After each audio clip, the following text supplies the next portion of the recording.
Good evening friends. I am advocate Amit Kumar Gupta. अपने income tax के cases की सीरीज़ में आज जो मैं केस आप लोगों के सामने डिस्कस करने जा रहा हूँ, उस केस का नाम है principal commissioner of income tax versus Reebok India limited. ये केस 25 सितंबर 2018 को डिसाइड किया गया। मैटर 409 ITR पेज नंबर 587 पे रिपोर्ट हुआ। मैटर दिल्ली हाई कोर्ट ने डिसाइड किया। केस असेसमेंट ईयर 2011-12 से रिलेट करता है।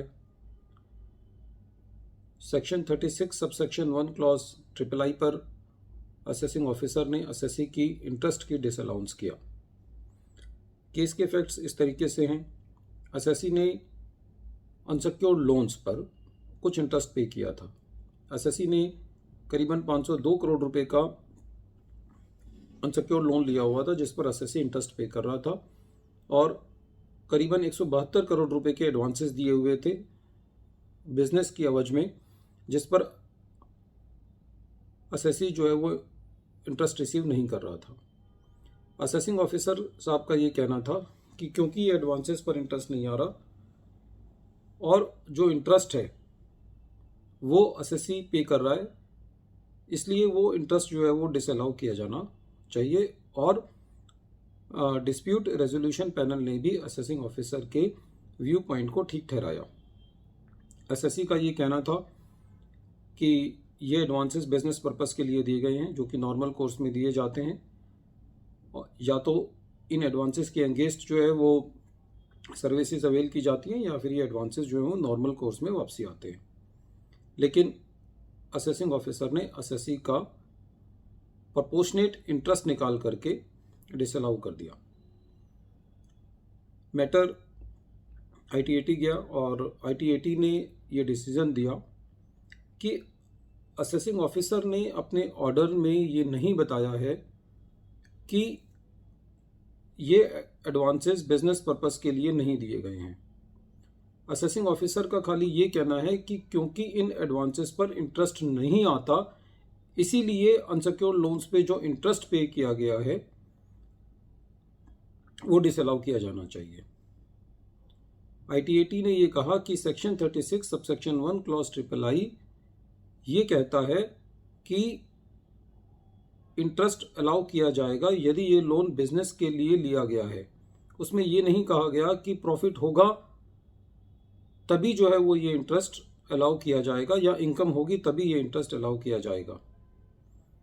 असेसिंग ऑफिसर ने कहीं पे भी अपने ऑर्डर में ये नहीं बताया कि ये जो एडवांसेस हैं वो पर्सनल पर्पसेस के लिए दिए गए हैं, बिजनेस पर्पस के लिए नहीं दिए गए। इसलिए जो एडिशन असेसिंग ऑफिसर ने की है वो मान्य नहीं है। डिपार्टमेंट दिल्ली ITAT के डिसीजन के अगेंस्ट जो है दिल्ली हाई कोर्ट में गया, और दिल्ली हाई कोर्ट ने भी दिल्ली ITAT के डिसीजन को अपील रखा और असेसी को इस पॉइंट पर रिलीफ दिया। दिल्ली हाई कोर्ट का भी यही कहना था कि कहीं पे भी असेसिंग ऑफिसर ने ये साबित नहीं किया है कि ये जो एडवांसेस दिए गए हैं ये बिजनेस पर्पस के लिए नहीं है, या ये एडवांसेस पर्सनल पर्पसेस के लिए दिए गए हैं। असेसी की बैलेंस शीट देखकर ये पता चलता है कि असेसी जो है वो नॉर्मल कोर्स ऑफ बिजनेस में एडवांसेस देता है, जो कि उसका व्यापार है उस पर्पस के लिए, और ये सारे के सारे लोन्स जो हैं और ये जो एडवांसेस हैं वो बिजनेस पर्पस के लिए दिए गए हैं। खाली इन एडवांसेस पर असेसी को इंटरेस्ट नहीं आता, इस मुद्दे पर अनसिक्योर्ड लोन्स का जो इंटरेस्ट है वो प्रोपोर्शनेटली डिसअलाउ नहीं किया जा सकता। दिल्ली हाई कोर्ट ने भी इस बात को दोहराया कि सेक्शन 36 सबसेक्शन 1 III ये कहता है कि यदि जो लोन्स लिए गए हैं वो बिजनेस पर्पस के लिए लिए गए हैं तो वो इंटरेस्ट अलाउ है। ये जरूरी नहीं है कि उस इंटरेस्ट को पे करने से असेसी को कोई इनकम हो या कोई मुनाफा हो।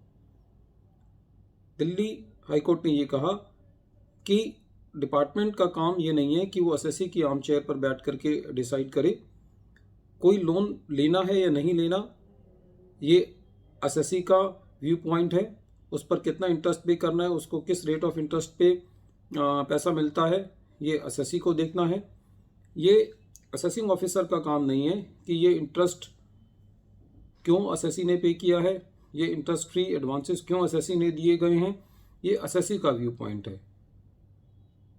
एट द फेस ये साबित होना चाहिए बुक से कि एसएससी ने जो लोन्स लिए हैं वो लोन्स जो हैं वो एसएससी ने अपने बिजनेस पर्पसेस के लिए यूज़ किए हैं, ना कि अपने पर्सनल पर्पसेस के लिए यूज़ किए हैं।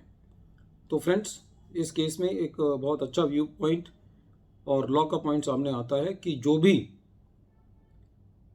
एडवांसेस दिए जाते हैं उनके ऊपर इंटरेस्ट आना जरूरी नहीं है, और जिन केसेस के अंदर डिपार्टमेंट प्रोपोर्शनेटली इंटरेस्ट को डिसअलाउ कर देता है तो इस केस की मदद से हम उस केस में हम अपनी पिटीशन बना सकते हैं।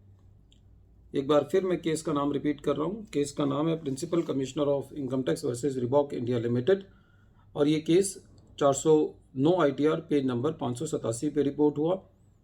केस 23 सितंबर 2018 को डिसाइड किया गया। Thank you friends.